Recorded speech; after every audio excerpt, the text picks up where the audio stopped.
from the 7 Storm Team. Your first alert weather with meteorologist Ben Terry.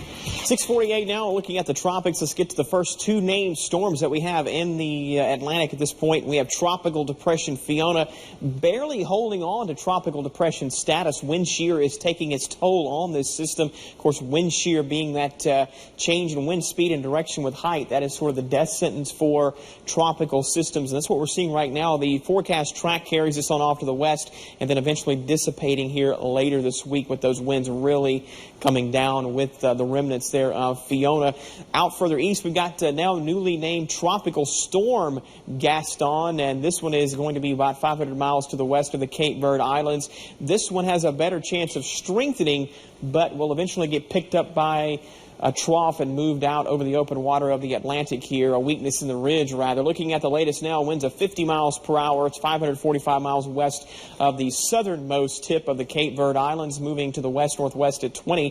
Forecast is for this system to strengthen. Notice as we go into Thursday, winds at that point up to 90 miles per hour. That would put it as a strong Category 1 storm. It could even go stronger than that as some of the models are showing, but that track will eventually carry this to the north and remain a fish storm. What we're watching of greater interest is this Invest here east of the Lesser Antilles. This has been labeled Invest 99L, and this has a 60% chance of becoming our next named tropical system over the next 5 days. They've upped that a bit from yesterday's 40%. It's looking like it's trying to come together. One of the limiting factors for it right now is the wind shear that's in place as it is encountering some of that. But as it moves out of that environment here, potentially north of Hispaniola as we go into the latter part of the week, conditions will become a little bit more favorable for some strengthening. It's going to be moving into some warmer waters, and the wind shear will be a little bit weaker, which is news for a chance that it could develop. It's really all going to be key in where it tracks over the short term. If it does take more of a southerly track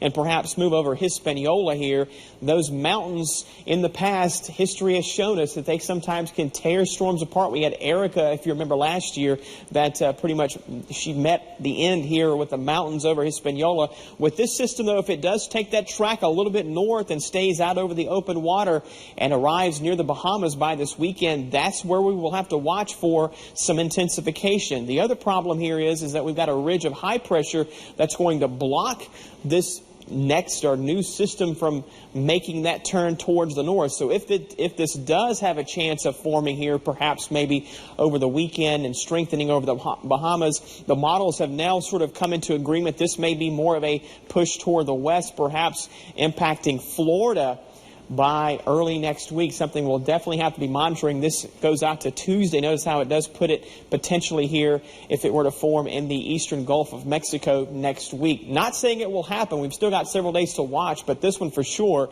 bears watching closely, as it is the first system of the year that we really have to pay attention to, because if it does develop, it could pose a threat to the U.S. Still a lot of ifs and whats and whens, but I'll tell you, something we'll be watching closely. It's just really going to determine that by in the short term where it tracks and how soon it does organize. But as of right now, still just an area that we're watching. Okay, that's a good thing right now. Yeah. 6:50.